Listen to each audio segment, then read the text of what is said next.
My name is Eleanor Margaret Thompson, and today is my 75th birthday. The morning sunlight streams through the windows of my colonial-style house, in a quiet suburb of Boston, where I've lived most of my adult life. This is the home where I raised my 3 children with Richard, my late husband, who passed away 5 years ago. Sometimes, when the silence grows too heavy, I imagine I can still hear his footsteps in the hallway, or the sound of his old record player that now sits untouched in the living room. Solitude doesn't frighten me. I've always been strong, raised during tougher times when you learned early that life gives you nothing for free. I worked as an elementary school teacher, while Richard built his small accounting firm. We weren't wealthy, but our children never went without. All 3 of them got good educations. James, my oldest, is now a partner at a prestigious law firm downtown. Emily runs a children's charity foundation.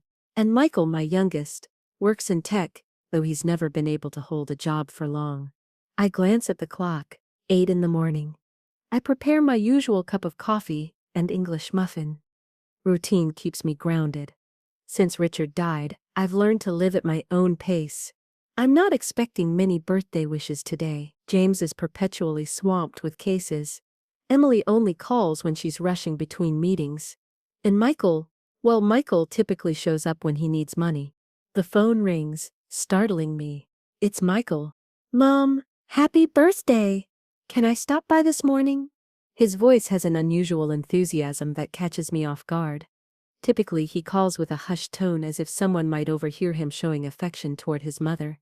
"Of course, dear," I reply, unable to hide my surprise. "I'll be home all day." "Great. We have a surprise for you.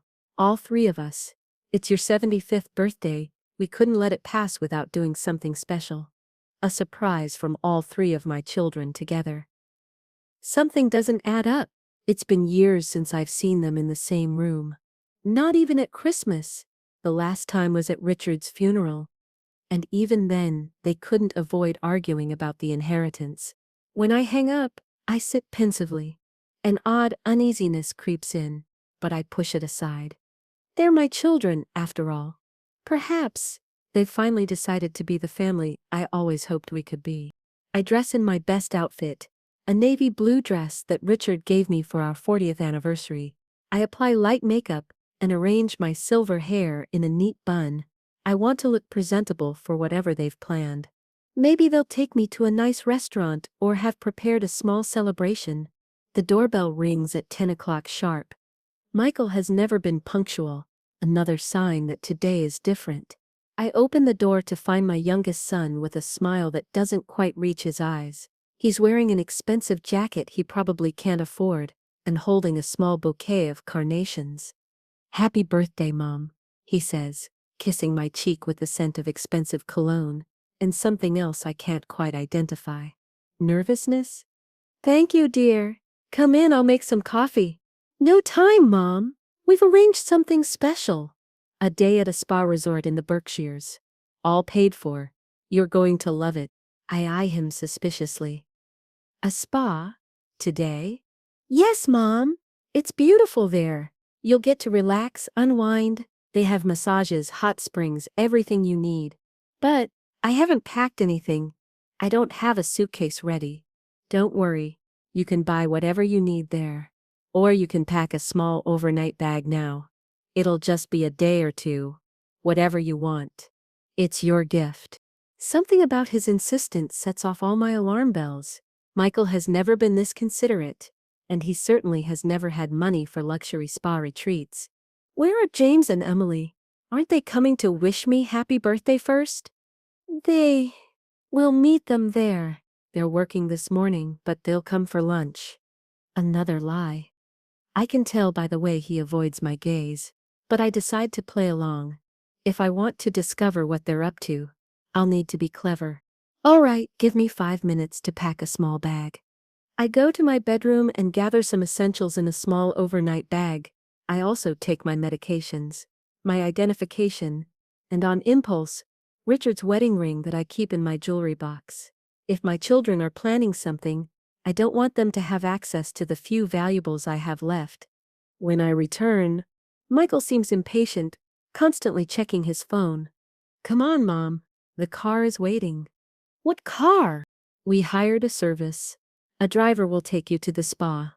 I have to run an errand first, but I'll meet you there, okay? Another excuse. Another piece that doesn't fit. But I nod and follow him outside. Parked in the driveway is a black Lincoln, with a man in his 60s at the wheel. He's wearing a dark suit and has neatly combed gray hair. He looks like a professional driver. Michael opens the back door for me. This is Frank. He'll drive you. Don't worry about anything. It's all paid for.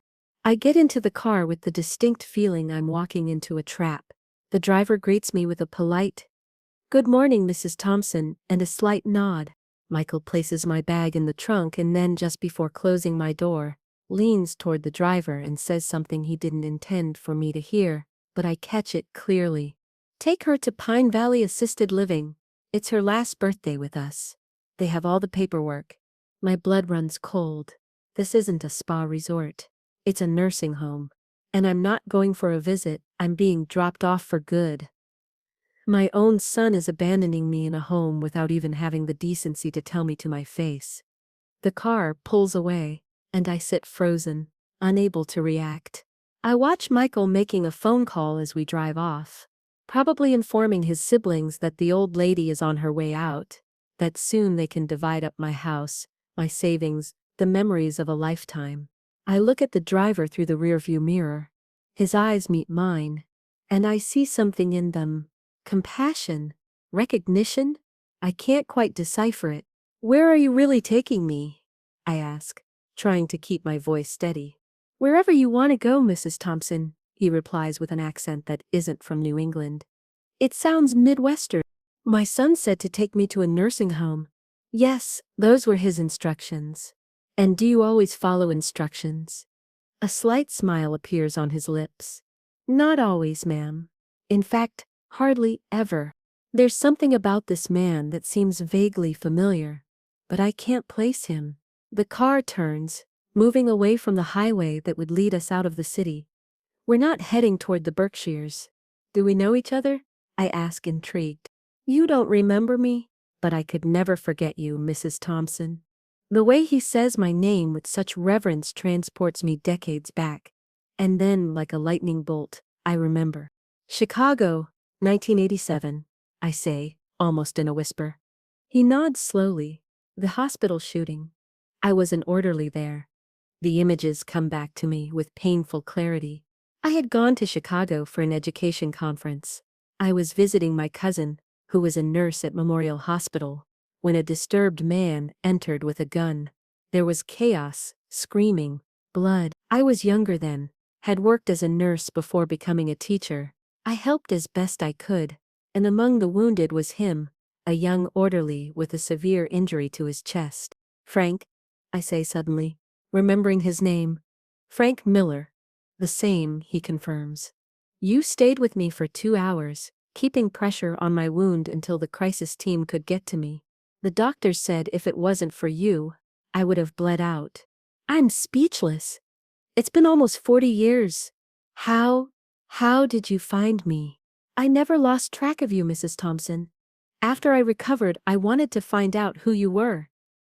I wanted to thank you, but when I went to look for you at your hotel, you had already returned to Boston. I got your address and wrote you a letter." "I never received any letter." "I know.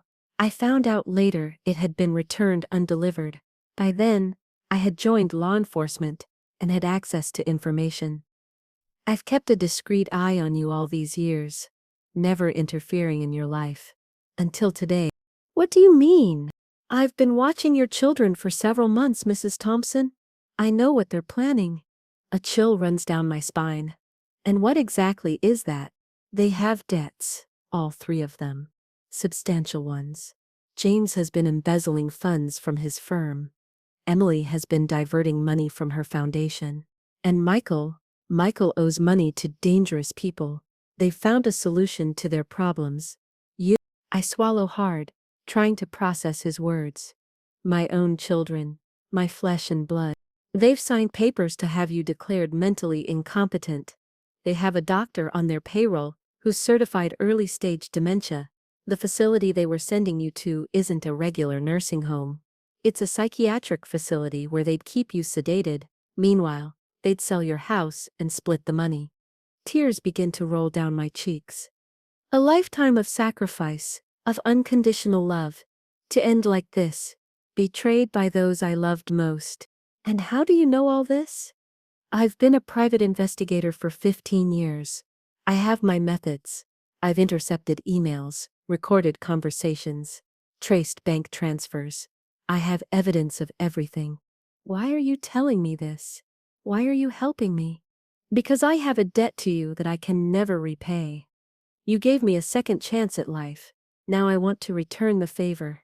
The car stops in front of a modest Cape Cod-style house in a quiet suburb outside the city.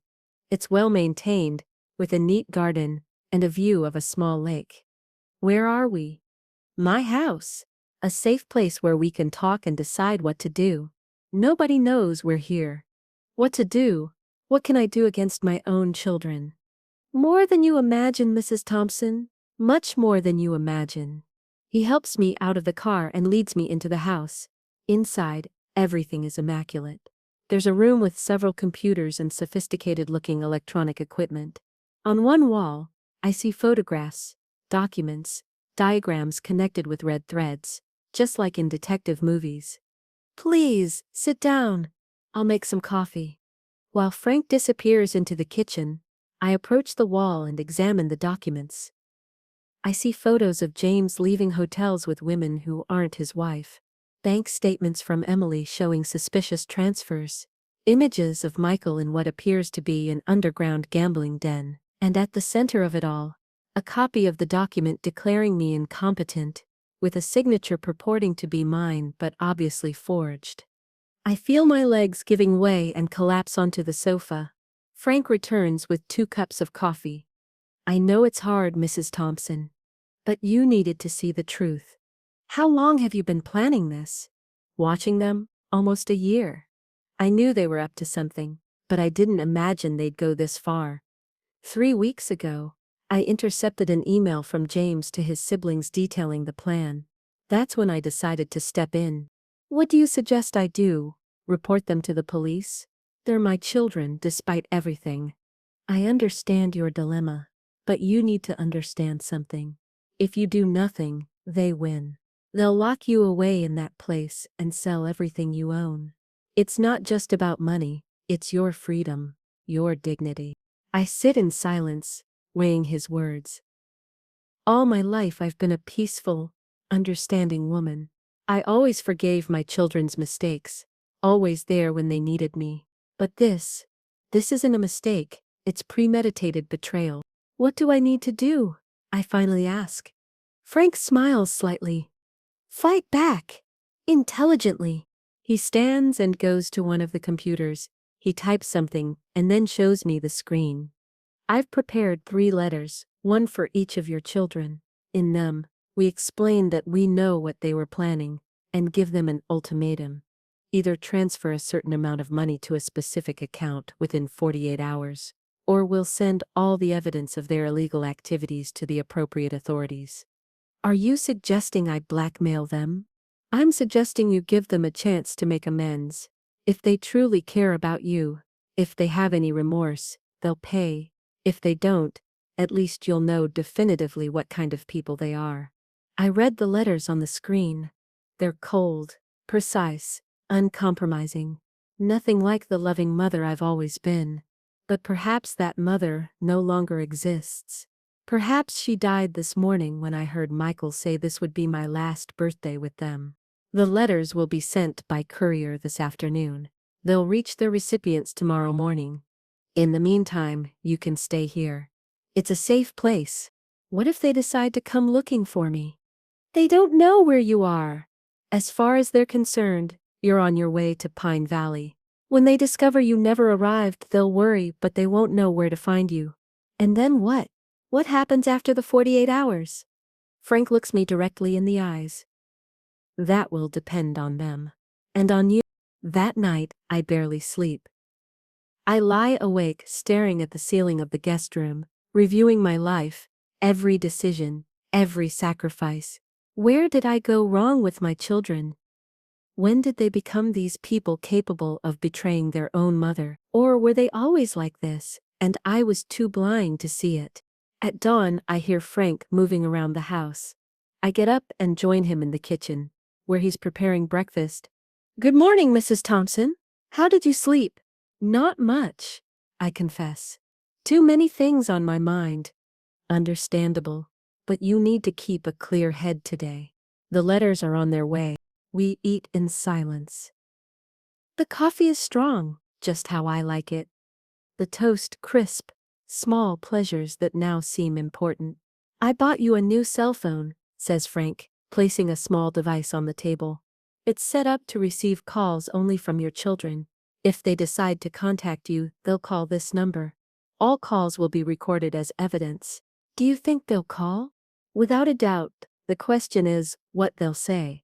We spend the morning reviewing more documents, more evidence. Frank shows me how James has been diverting client money to offshore accounts, how Emily has manipulated her foundation's accounts for personal gain, how Michael has accumulated gambling debts amounting to over $50,000. At noon, the phone rings. It's Michael. With trembling hands, I answer. Mom? Where are you? Are you okay? His voice sounds genuinely worried. It almost makes me doubt. I'm fine, Michael. Better than ever, in fact. The driver said you asked him to drop you somewhere else. We're concerned.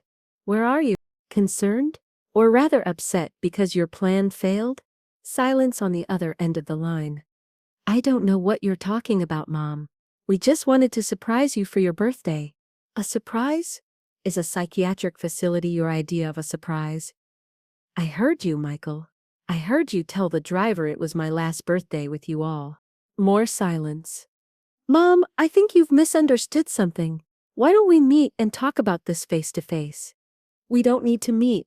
You've already received my message. You have 48 hours. What message? What are you talking about? You'll know very soon. Goodbye, Michael. I hang up, my heart beating so hard I can feel it in my temples. Frank looks at me with approval. You did very well, Mrs. Thompson. I feel like a stranger in my own life. Sometimes it takes a crisis to discover who we really are. In the afternoon, the phone rings again. This time it's Emily. Mom, have you lost your mind? What is this letter we've received? Are you threatening us? Her voice shows no concern, only indignation. She was always the coldest of my children. No, Emily. I'm giving you an opportunity to do the right thing. The right thing? Extorting your own children seems like the right thing to you? This is illegal, Mom. We could report you. I almost laugh. Report me? For revealing your own crimes? Go ahead. Try. I don't know who's put these ideas in your head, but you're making a serious mistake. We're your family. We love you. We only wanted what's best for you. What's best for me was locking me in a psychiatric facility while you sold my house. Is that love to you? Again, silence. Then, a change in tone. Softer, manipulative. Mom, please. You have to understand we were worried about you. You live alone. You're getting older. We just wanted to make sure you were well taken care of. Save the lies, Emily. I have all the evidence. The emails, the conversations, the forged documents. Everything. 48 hours. Not a minute more. I hang up before she can respond. My hands no longer tremble. A strange calmness washes over me, as if I'm finally seeing clearly after years of fog. Impressive, comments Frank. You're discovering your inner strength. The last call comes at dusk. James, the mastermind of the operation, finally deigns to contact me. Mother, he says with that formal voice he uses in court. I think we need to talk like adults about this situation. Go ahead, son. I'm listening. These accusations are very serious. And these threats, they're not like you. Someone is clearly manipulating you. Manipulating me? How ironic to hear that from you, James. You who forged my signature on a document declaring me mentally incompetent. That's a very twisted interpretation of the facts. We were only seeking the best medical care for you. You're getting older, Mom, and living alone is no longer safe. Then why didn't you tell me this to my face? Why all this deception, these lies? Why did Michael tell me I was going to a spa when you were really taking me to a psychiatric facility? Things got complicated, I admit. Perhaps we didn't handle this in the best way, but to accuse us of serious crimes. Mom, you're going too far. No, James, you all went too far. And now you have to face the consequences. 48 hours. The countdown has already begun. If you publish these supposed proofs, you'll destroy us. Is that what you want? To destroy your own children? The question hits me like a slap.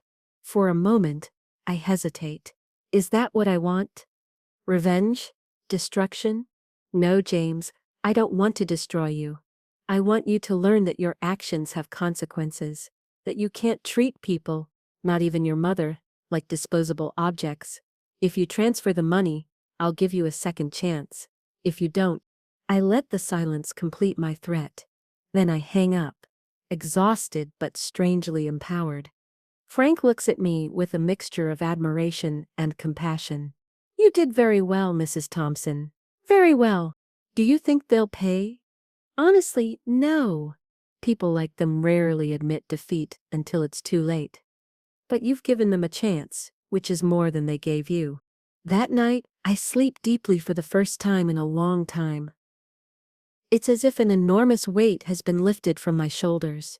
There are no more secrets, no more deceptions, just the naked truth. In the morning, Frank shows me on his computer the banking activities of my children.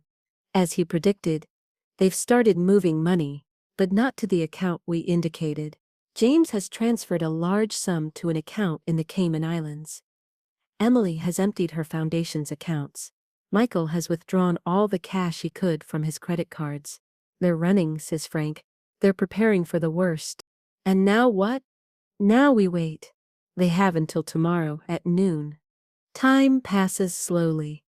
I receive more calls from my children, each more desperate than the last. Michael cries, saying the loan sharks are threatening him. Emily accuses me of ruining her reputation. James alternates between legal threats and pathetic pleas. I don't yield to any of them. When the deadline arrives, I'm sitting next to Frank in front of his computer. With a solemn gesture, he looks at me. It's time, Mrs. Thompson. Are you sure you want to do this? I take a deep breath. I think about my whole life, the sacrifices, the unconditional love I gave without expecting anything in return. I think about the betrayal, the deception, the cold cruelty with which my children planned to get rid of me. I'm sure, I say firmly. Frank nods and presses a button. It's done. The evidence has been sent. Within hours, my children's world begins to crumble. I receive a frantic call from James's wife, asking what's happening, why there are police at their house. Later, I see on the news that a prominent lawyer, unnamed, is being investigated for embezzlement and document forgery. Emily calls crying, saying her foundation's board has suspended her temporarily, while financial irregularities are being investigated. Her voice is no longer cold and controlling. It sounds broken, defeated. I don't hear anything from Michael for hours, until Frank receives information from his contacts. He's been seen with dangerous-looking men, arguing heatedly in an alley. I feel strangely detached from all this, as if I were watching a movie about another family, not mine. Perhaps it's my mind protecting itself from the pain, or perhaps it's that these strangers are no longer my children, not as I knew them. That night, sitting on Frank's porch, contemplating the stars over the New England landscape, I wonder what will become of me now. My family is destroyed. My home seems like a distant, strange place. Where will I go? What will I do with the time I have left? You have options, Mrs. Thompson, says Frank, as if he had read my thoughts. You can stay here as long as you need. Or I can help you find a new place, away from Boston, where you can start over. Starting over at 75? It sounds almost comical. It's never too late to live on your own terms. I ponder his words as I observe the night sky. Maybe he's right. Maybe this is my opportunity to live the life I always wanted. free from expectations, obligations, guilt. There's something else you should know, says Frank after a long silence. The money we asked from your children, if they had paid, it would have been yours. It was your money after all. But since they didn't, I've taken a small liberty. He shows me a document on his tablet. It's a bank account in my name, with a considerable balance. What is this? Let's just say I made some transfers from your children's hidden accounts, before they could empty them completely. It's your legitimate money, what they would have stolen from you. Now it's safe, in your name, in an account that only you can control. I'm speechless. I don't know if what he's done is legal, but at this moment, I don't care. It's poetic justice. Thank you, Frank. For everything. He makes a dismissive gesture. I'm just paying a debt. The debt was paid long ago. This is much more. The following days pass in a strange limbo. I see news about my children, without feeling anything more than a slight sadness for what could have been. James has been suspended from practicing law pending investigation. Emily has resigned from her foundation before being formally dismissed. Michael is rumored to have fled the city, pursued by debts. A week after my last birthday, I make a decision. I ask Frank to take me back to Boston, to my house, to collect some personal belongings. The city seems different, as if I'm seeing it for the first time. My neighborhood, my street, everything feels foreign. When I enter my house, I'm surprised at how small it seems, how full of memories that no longer define me. I collect some photographs of Richard, some jewelry with sentimental value, some clothes. I don't need much more. The rest they can sell, auction, throw away. It no longer defines me. As I'm closing the last suitcase, the doorbell rings. My heart stops for a moment. Who could it be? Frank is waiting for me in the car. I look through the peephole and see James. He's disheveled, with several days' beard and deep dark circles under his eyes. Nothing like the impeccable lawyer who boasted of his success. I hesitate for a few seconds, but finally open the door. If I'm to close this chapter of my life, perhaps I should face this head on. Mom, he says with a broken voice, I finally found you. What do you want, James? He tries to enter, but I block the way with my body. I no longer trust him. He's no longer welcome in my home. Please, Mom, we need to talk. All this, it's been a misunderstanding. A misunderstanding? Forging my signature and declaring me demented is a misunderstanding. He runs his hand through his hair, nervous. He smells of alcohol. Things got out of hand. I admit, but we never wanted to hurt you. We were just trying to solve our problems, at my expense. Sacrificing me. Don't put it like that, please. There is no we, James, not anymore. You made your choice, and I made mine. Now we live with the consequences. His eyes fill with tears. For a moment, I see the boy he once was. The little one who came running to me when he scraped his knees, seeking comfort. But that boy no longer exists. They've suspended me from the bar. The police have searched my office. Linda has kicked me out of the house. I've lost everything, Mom. No, James. You lost everything when you decided your mother was expendable. He collapses, literally. Falls to his knees on the threshold, sobbing. It's a pathetic scene, but it no longer moves me. I've shed too many tears for my children to have any more. Did you ever really love us? I ask, surprising myself with the hardness in my voice. He looks at me bewildered. What? Of course I love you, you're my family. No, James. Family doesn't do what you tried to do to me. Family doesn't betray. Family doesn't abandon. He slowly gets up, wiping his tears with his sleeve. His face changes, the vulnerability disappears, replaced by something harder, colder. So this is how it ends? You destroy us and leave?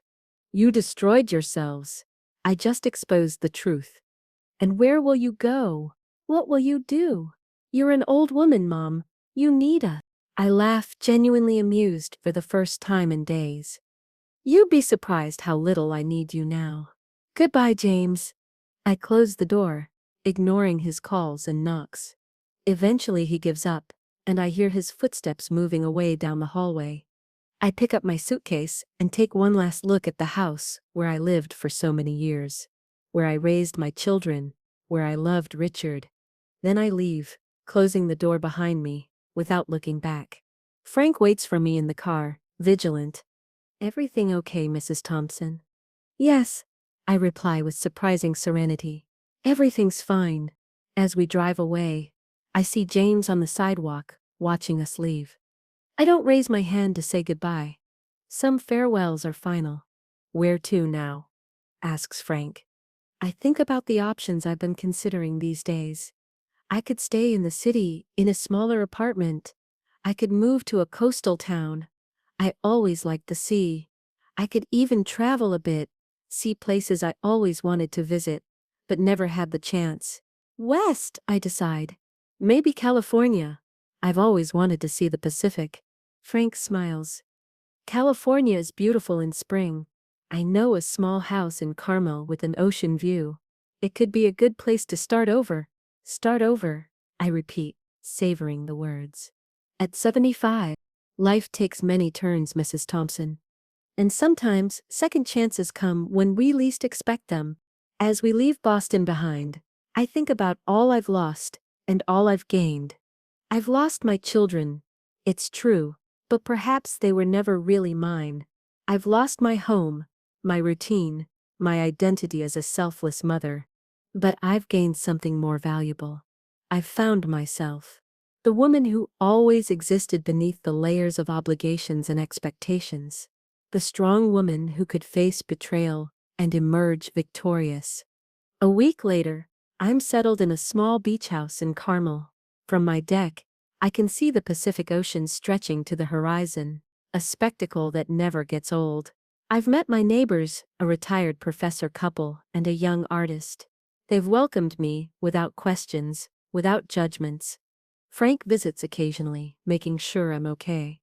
He's helped me get settled, find doctors, stores, everything I need for my new life. He never mentions my children, and neither do I. Sometimes, on quiet nights, when the silence grows too heavy, I wonder what has become of them. If James has regained his license, if Emily has found another job, if Michael has settled his debts. I wonder if they think of me, if they miss me, if they regret. But these thoughts are increasingly rare, more distant, like photographs that fade with time. One afternoon, sitting at a cafe on Ocean Avenue, watching tourists and locals mingle in a daily dance, I realize I'm smiling, not at anything specific, but for the simple joy of being alive, of being here, of being free. A young waitress approaches my table. "Would you like anything else, ma'am?" "No, thank you. I'm good just like this." And I am truly, for the first time in a long time, perhaps in my entire life, I'm good. I'm not anyone's mother, I'm not anyone's wife. I'm just Eleanor, a 75-year-old woman who has discovered it's never too late to start over. The sun begins to set over the Pacific, painting the sky orange and pink. I pay for my coffee and walk slowly back home, savoring each step, each breath, each moment of this unexpected new life. As I reach my street, I see an elderly woman sitting on a bench, crying quietly. I stop, hesitating. I could continue on my way, it's not my problem. But something in her solitude seems familiar, painfully recognizable. I approach and sit beside her. "Can I help you with anything?" I ask gently. She looks at me surprised, quickly wiping away her tears. "Oh, don't worry. Just an old woman's nonsense." "Old people's nonsense tends to be the deepest truths," I reply with a smile. She laughs, a brittle, but genuine sound. "My son," she says after a moment. "He told me I'm a burden, that I should go to a nursing home, that I can't live alone anymore." My heart contracts. It's my story repeating itself in another woman, in another family. "And what do you think?" I ask. "I think I'm 70, not 100, that my house is my house, that I can take care of myself." "Then you already have your answer." She looks at me curiously. "How can you be so sure?" Let's just say I have experience in the matter. I tell her my story, not all the details, but enough. About betrayal and rediscovery, about losses and gains, about the liberation that comes with deciding your own destiny. Even at an age when the world expects you to docilely retire to a corner. When I finish, she looks at me, with a new light in her eyes. I never thought, I never considered I could simply say no. We can always say no. At any age. We part with an impromptu hug. She promises to think about what I've told her, to consider her options. I don't know if she will, if she'll find the strength to confront her son as I confronted mine. But I've given her something no one gave me, the possibility of making an informed choice. Upon arriving home, I prepare a cup of tea and go out to the deck. The Pacific shimmers under the last rays of the sun, majestic and unchanging. It has seen entire civilizations pass, has survived wars and disasters, and it's still there, a silent testimony to humanity's capacity to create beauty and to endure. I feel at peace, not a perfect or immutable peace, but an imperfect, fragile yet real peace, the peace of one who has fought her battle and emerged, if not victorious, at least whole. I don't know how much time I have left in this world. Perhaps years, perhaps only months. But for the first time, that time is truly mine. To live as I choose, without guilt, without regrets, without forced sacrifices. My name is Eleanor Margaret Thompson. I am 75 years old, and my life, my true life, has just begun.